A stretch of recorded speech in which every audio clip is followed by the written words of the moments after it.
Hey YouTube, welcome to the Pandora Theater. I'm Clint Schaffer. And I'm Chad Weeks, and we're a couple guys who like movies and like to talk about movies. Clint, what movie you want to watch tonight? Tonight we're going to watch Tim Burton's Batman Returns. So grab your popcorn, fill up your drink, and enjoy the show.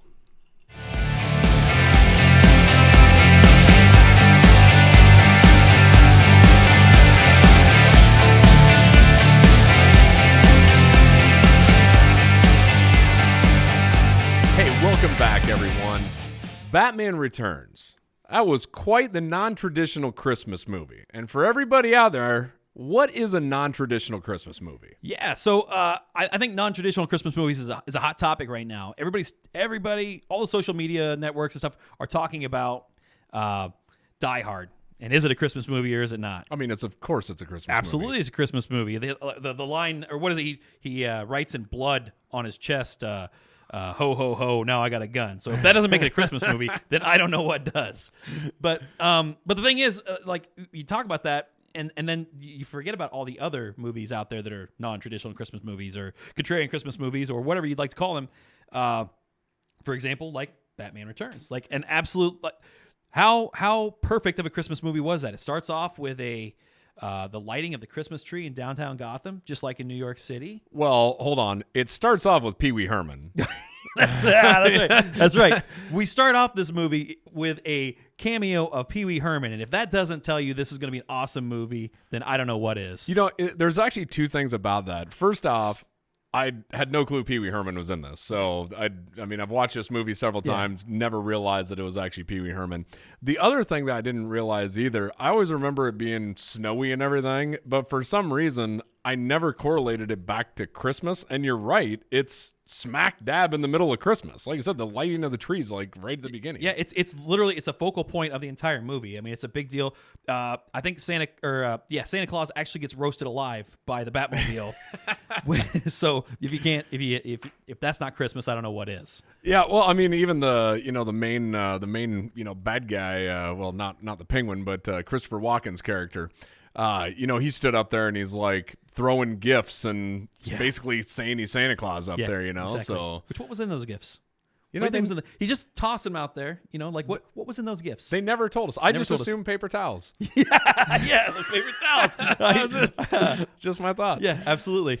So another focal point of the movie that I think is really interesting, and we mentioned it when we were watching it.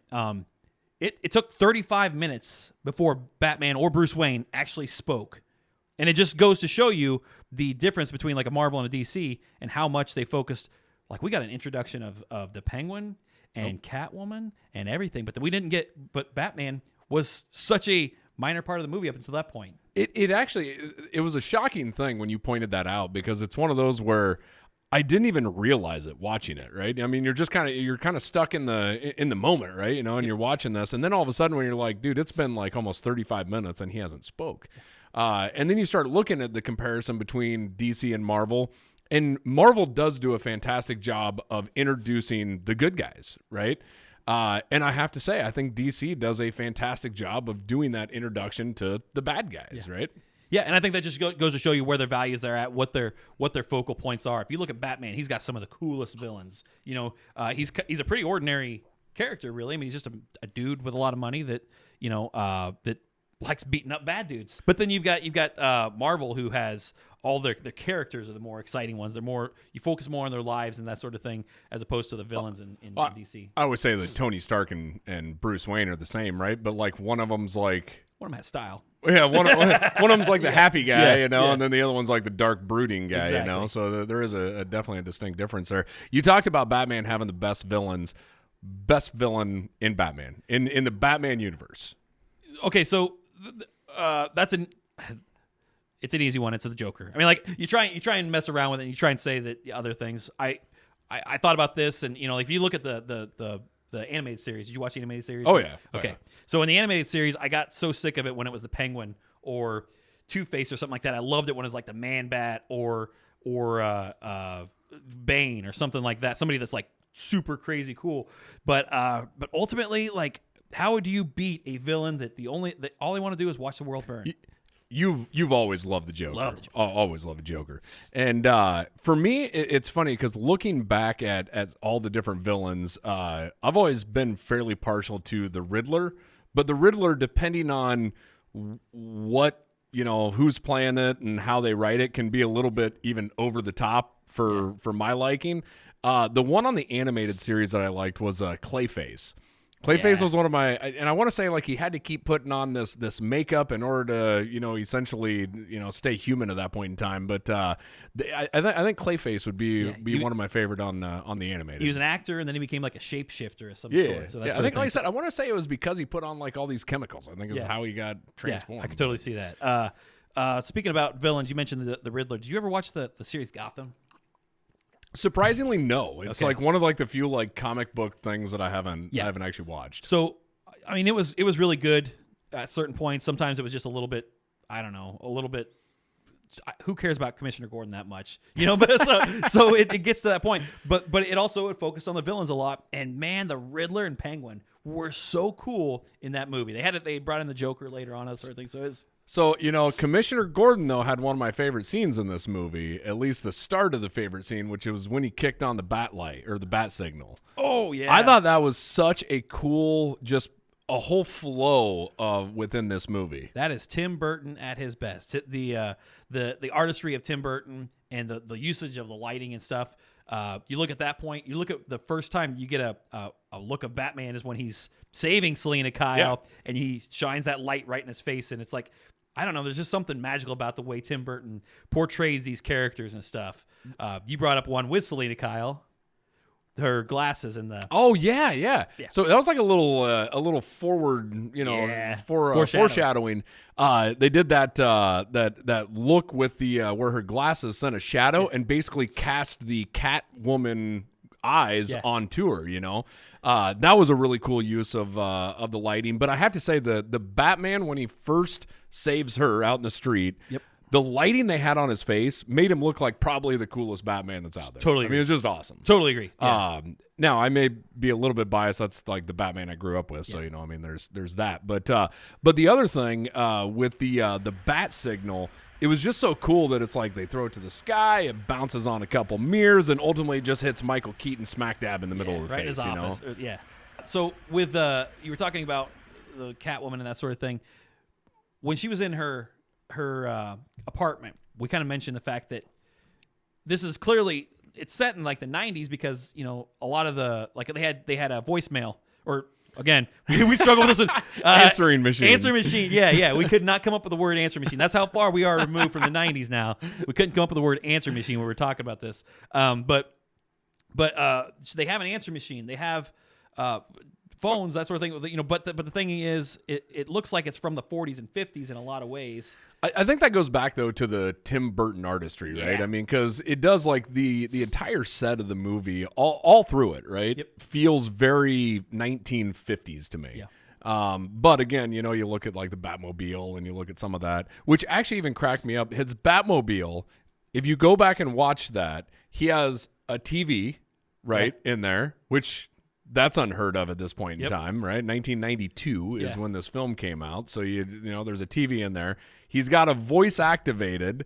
So he's got all that going on in there. He has all of the electronics that can automatically drive and steer this thing. I'm like, dude, Batman is actually the inventor of Tesla. He invented Tesla. Yeah, and Siri, apparently. One of the other things that I wanted to bring up, I talked about the Batman of my childhood and, of course, your childhood as well. One of the things that I had growing up, I was lucky enough to have a Sega Game Gear. Now, everybody else had Game Boys. I didn't get a Game Boy. I got a Sega Game Gear, right? Which it was color and all that. It was really fun to play. Actually, I still have it in the back room. But one of my favorite games on there was this movie. It was Batman Returns. And it had Catwoman, it had the penguins with the rockets, like it had the whole 9 yards. So I'm assuming Penguin was the final villain then? Oh yeah. In his, you beat this game, is what you're saying. So I beat this game. I beat this game. And now my memory's gonna, I got to go back in the old memory vault here, but I want to say like the last villain is the penguin in that stupid Duckmobile. And for whatever, and you got to throw like I want to say the bat boat is one of your main things that you're using and all this. And it's like you're looking at this fiberglass duck that like you can't beat with like the best technology. Yeah. Oh, so frustrating. So frustrating. So what were there other villains in there besides like Catwoman and the Penguin? Did they throw in like some extra stuff, or was it just... those are the two that I remember the most, because Catwoman's whip was like one of the hardest things because you couldn't get close to her, right? Yeah. You couldn't throw anything that far or whatever. So she was pretty tough. So she was like a range. So I got you. Yeah, she was like the range one, right? Yeah. And I want to say your batarangs would come back to you, but they wouldn't go the full distance, right? Yeah. Now don't hold me to all this. This is I'm trying to like remember some of this here. So yeah. Speaking of video games, a little bit more recently, Arkham Asylum, that series, the Arkham series, that I dedicated so much time in my life to those Arkham games. As soon as they came, I remember actually one of the Batmans that came out. I can't remember which one it was, but I remember going up the day that it was released, picking it up, driving, and for those of you who don't know, for me to get to a place to pick up a video game, it's at least 45 minutes. So drove to Muscatine to go get this video game and come back, put the game in, and I got the Red Ring of Death on my Xbox 360. So it was so exciting, and then it's like, oh, man. Oh, that's so disheartening. But the Arkham series is, I feel like it's one of the best, and I say that lightly because, there's going to be purists out there that say something about, Mario Brothers or whatever, but GoldenEye. The Arkham series was one of the most fun, best games that I've ever played, and it was all because Batman and those villains were so cool. The way you could fly all over Gotham City, it's awesome. Is this a review of the Arkham games, or is this Batman Returns? What are we talking about? We need to get back to Batman Returns, but I get excited about the Arkham series because it was great. It was great. I tell you what, when he talks about spending a little bit of time or spending too much time or whatever, you did all of the joke or the Riddler clues, which was like 500 of these things. Yeah, which are incredibly frustrating because you have to figure out like the clues. Like it's always a puzzle to try and figure out how to solve riddle. This. Yeah, it's a riddle. Yeah, it's an enigma, if you will, to try and figure out how to solve this. But that's one of the few games that I got 100% on because I got every single, the flying test, all those stupid things because it was just so much fun. That's dedication, man. Exactly. So I think that brings up too. First off, we'd like to ask you a couple questions as well. So, we talked about the best villains early on. Leave us a comment below and tell us, hey, what's your favorite villain in the DC universe? Maybe not even just Batman, just in the DC universe in general. We'd love to hear your feedback from that. The other piece to that is, what's your favorite Batman video game? So have you guys played these video games that we're talking about? And if so, what's your favorite one that you've ever played? Yeah, so I'm going to ask you another question. Who's your favorite? Who's the best? Or no, not the best. Who's your favorite Batman? Well, my favorite and the best, I think, is about the same. Okay. So I think looking across, I love Michael Keaton. So I got to give my nod there, especially since we're doing a Batman Returns conversation here. So he is number one then? No, he's not number one. Okay. I just got to give my nod to him before I say anybody else's name. Okay. I'm going to have to go with Christian Bale. Yeah. So I mean, Christian Bale in Batman Begins, The Dark Knight, Dark Knight Rises. It was just The Dark Knight is just one of the best movies. I mean, just in general. And you have Heath Ledger there, which was absolutely amazing. I have to say Christian Bale. I would then go Michael Keaton. I'm then going to go, let's see, after that, probably, I'm actually going to go Ben Affleck as my number 3. Affleck. I know, I'm going to have to. I actually enjoyed his character. After that, I'm going to go to Val Kilmer. And then the guy who has voiced Batman in any of the animated stuff. Kevin Conroy. Kevin Conroy. Anybody else who's ever done a Batman voice. Yeah. Who's the original Batman? Adam West. Adam West would be there. And then any other person who's ever been in or around a Batman movie, a movie set or anything. And then down to the very bottom, it would be George Clooney. Yeah.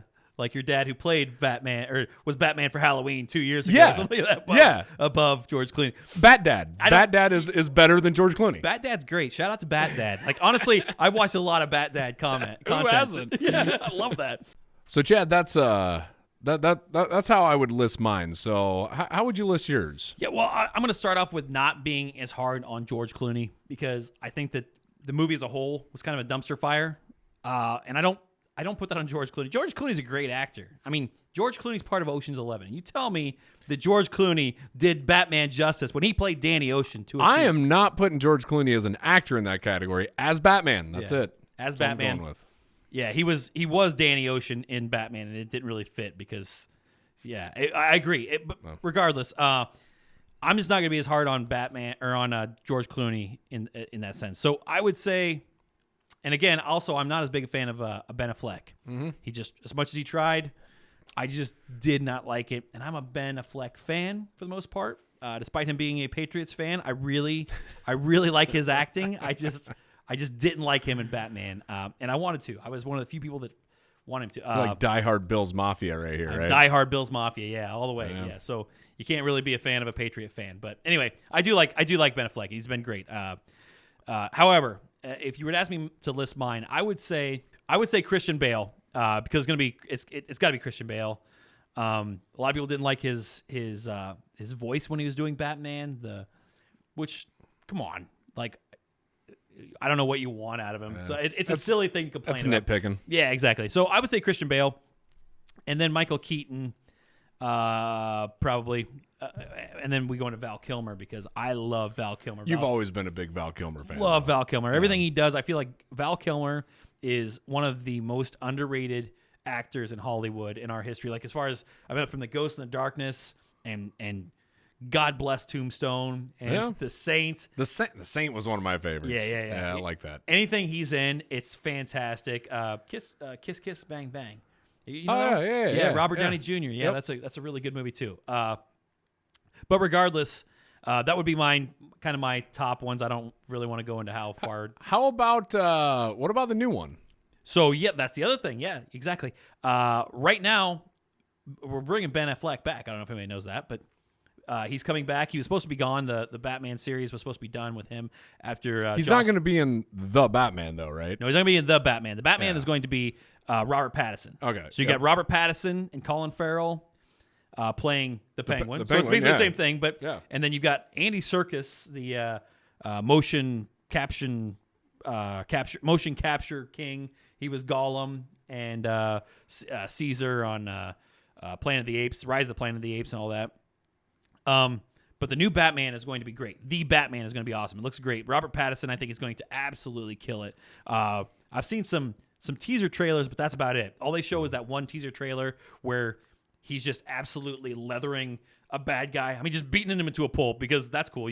Batman doesn't kill, but he will beat your face into the concrete until you have. Ben Affleck kills. Ben Affleck kills like crazy. He kills everybody. Yeah. And I think that's part of the problem that I didn't like about him. But regardless, but no, all those guys are coming back in the Snyder version of the Justice League. So they're doing the Snyder cut. Yep. So they're bringing back and doing it Zack Snyder's way. But they're also because of the CW's Flashpoint universe. Basically, everything's starting over again. So they're bringing back Michael Keaton to play a role as, like, I'm assuming, and then nobody's really said it, but he's playing a Batman type of role. So I'm assuming there's going to be like a Batman Beyond where they're bringing in a younger Batman and he's gotcha. Raising him up in some sort of way.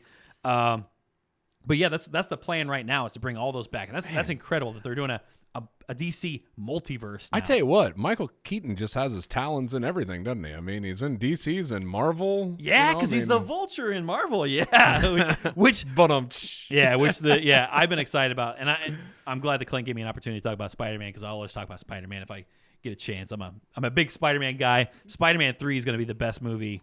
It's what every Spider-Man fan has wanted for years. So you're bringing back Tobey Maguire and Andrew Garfield and all the villains from those times, and they're bringing a Spider-Verse. At some point, we're gonna have to do a Spider-Man one because I would love to just geek out like crazy about Spider-Man. So, well, hey, one of the things I want to at least throw out there for anybody who's still listening and watching, how would you rank the Batmans that are out there? So where do you put Michael Keaton? Where do you put Christian Bale? Nobody cares where you put George Clooney, so don't even add him in. So. Or Clint's dad playing Batman for Halloween. Put him on the list too. Yeah, he can be on there. Bat Doug. So back to the actual Batman Returns. One of the interesting things that I seen, we talked about some of Tim Burton's flair, right? And we talked about his lighting and just the overall look of the set. One of the interesting things that I think was kind of funny was Christopher Walken's suit. Yeah. And his hair. You mentioned this while we were watching it. It completely escaped me until I don't remember how it even came about. I think you said nice suit. I started off by saying that I really like that suit. It's odd, but it's great. But I like it. And then Clint follows it up. He's like, yeah, with the hair. And then next thing you know, he's like, didn't Tim Burton direct Beetlejuice? It's like, I'm not kidding. Go back and watch that scene with Christopher Walken. That's when he's is that when he's talking to Bruce Wayne? Yeah, it's in his office when he's telling him he doesn't want to invest. Yes. And it literally is the exact outfit, just not as white, I guess. Yeah, he's got the white hair and everything. But yeah, the white hair, the black, and like I said, gray stripes instead of white stripes. But I mean, it literally looks like Beetlejuice, which I thought was a really cool throwback. Because what did we find out? Beetlejuice was in 88. Yep. And Batman Returns was in 92. So you do have that nice little, I always love it when directors do that, right? Oh, yeah. Give a little nod to either another, somebody else's movie or maybe even throwing it back to their own like this one. So which brings up another point. If you guys know any other Easter eggs from that Batman movie, I'd love to hear them too, because I love hearing about Easter eggs that you don't catch or whatever. It's always exciting when you catch one. It's like that. That's an exciting point. Like, well, speaking of catching one, I think one of the worst scenes in that entire film was when the Penguin, aka Danny DeVito, was caught as fish. Yeah. So first off, just the fact of Danny DeVito being so disgusting in that movie, like absolutely repulsive. Like the scene where he's actually eating the fish. They bring him down, coming down the stairs, and he's in that like onesie. Long underwear, soiled and gross, and they just bring him to. I don't know what kind of marketing campaign this thought this would be a good idea, but Christopher Walken apparently did. Yeah, don't clean yourself up, and here's a raw fish while I'm going to take you down and announce you as the new mayor candidate there. The way he eats it and the juice is coming out of his mouth and bites off the guy's or bites the guy's nose. Yeah. There were just it was kind of funny because the other funny thing the Chad and I ended up realizing, of course, some of this you remember back when you were a kid. Yeah. We've probably both watched it a few times, over the course of years, but a lot of these movies, I always call them like, watching it on like TNT, where I watch like, part of it, but I don't watch it all the way through, and I think that must have been what happened, because I don't remember the adult humor and like just how adult this movie can end up being at times. Yeah. The Penguin was absolute monster. Like he's a pervert. Like full on. So much adult. Like he was a horrible human being, and it adds to that grimy, horrible. Like the way he made me feel gross, and like he's just a bad man, and like I just did not remember how repulsive he was on so many different levels. Absolutely. And it was really funny to probably watch it now that we are the age we are here. Over our head when we're young. Yeah, over our head. Now all of a sudden you're watching it and you're getting all of that. Yeah. So I always like those little things that you find when you go back and rewatch a movie again. Yeah. So going back to Michelle Pfeiffer at that point, I definitely remember how incredibly hot Michelle Pfeiffer was at any age, because that is the definition of Catwoman, and that's how I picture Catwoman from that day forward, because dang. She played, I thought she played, first off, the perfect Catwoman role. Yeah. The other thing is I actually seen a lot of similarities between her character in Batman Returns and Harley Quinn's in some of the latest, like Suicide Squad and some of that, because you've seen this like really kind of crazy psychotic side, like especially like when she after she comes back from her fall and getting bit by the cats and everything, and it's like almost like this Harley Quinn-esque that you have kind of going on. Yeah, I like the way you brought that up, but I also think that they are a lot similar, but you could see where if they were in the same universe and they were in the same film, they would hate each other because of the fact that like Harley Quinn is Naturally. that more flamboyant and fun-loving kind of crazy, where Catwoman is the more brooding Batman style, where she's gonna, there's a lot of sexuality and just the violence, like the violence for both of them. I think they would, man, I'd like to see that. I would like to see the Michelle Pfeiffer and the Margot Robbie, Harley Quinn. I would like to see that showdown. Honestly, if we're going to be bringing Michael Keaton back, please bring back Michelle Pfeiffer and let's see that showdown. That would be good. So I think we've hit a lot of the different high points in this. One of the things that we talked about, we talked about Batman's Batmobile in this one, which you and I both agree, like for us, that's kind of the iconic Batmobile. It really is, yeah. And we talked about some of the tech and all that kind of fun stuff. What is your favorite Batmobile though? In any of these Bat movies or Batman movies, right? So is it the old original one that Adam West drove in the 60s? Is it the Michael Keaton one? Do we get into the Tumbler like in the latest one, right? I think each of them have their appeal, but man, there's just something really cool about this Michael Keaton Batmobile. Yeah, the Michael Keaton Batmobile is both, I think it's the coolest and it's the least useful, most impractical. Most impractical because it's got like a 3-inch coverage, right? Or 3-inch clearance. Don't hit too big of a speed bump. Yeah, exactly. You get a speed bump and then it bottoms out. But of course, he's got his that cylinder that lifts him up or whatever it is, the hydraulic cylinder that shoots underneath his car, all that sort of thing. But yeah, I think that it is the least proper. But it's a lot like the Batman suit. You look at Michael Keaton's Batman suit. It's incredibly cool. It's just that black leather. Well, apparently it's that hard plastic or hard rubber. Rubber, yeah. Yeah. And then you have the fact that he can't even turn his head. To talk to somebody, he has to, the do bright yellow symbol though is pretty awesome though too. I think that's like the iconic piece, right? The bright yellow symbol, they've talked about that a lot, and I think that's the best Batman symbol you'll see in any of the movies. It's just very clean and crisp. But like if you dig into it, Batman wears the yellow symbol because he wants to focus. Like when he's fighting somebody with a gun, he wants you to shoot him in the chest because that's where most of his armor is and that sort of thing. So that's why it's that bright yellow. It's a target. You focus on that, you shoot there, and then he survives because, Well, you just got to watch out. A little bit of fingernails may go through the side of it because apparently there's nothing over on the side over here. Exactly, yeah. Totally impractical suit. Totally impractical. That I think is where Christian Bale's character, I did like it, right? They tried to bring in some of the practicality of it. The Tumbler was awesome. It's a military machine, right? And you could see the Tumbler and go, I could actually vision seeing that in real life, right? And the same thing with his suit. Like there's a lot of conversation with him and Morgan Freeman's Fox, Lucius Fox. Lucius Fox. Yeah. Turn your head. Yeah, a lot that of. was a terrible Morgan Freeman impersonation there. Sorry. We'll just stick with no impersonations on this show. How's that? Until we do a Sean Connery movie, because I feel like that's what I was going for. There I just wanted to try doing one right there as you said that. One of my worst scenes in this film, getting towards the end of it, the Penguin dies. Yet he has this spoiler alert. Yeah, spoiler alert. He has a resurgence. Probably one of your favorite scenes. I love the scene. Yeah. No, just the umbrella. He picks the cute one. Yeah, exactly. Yeah.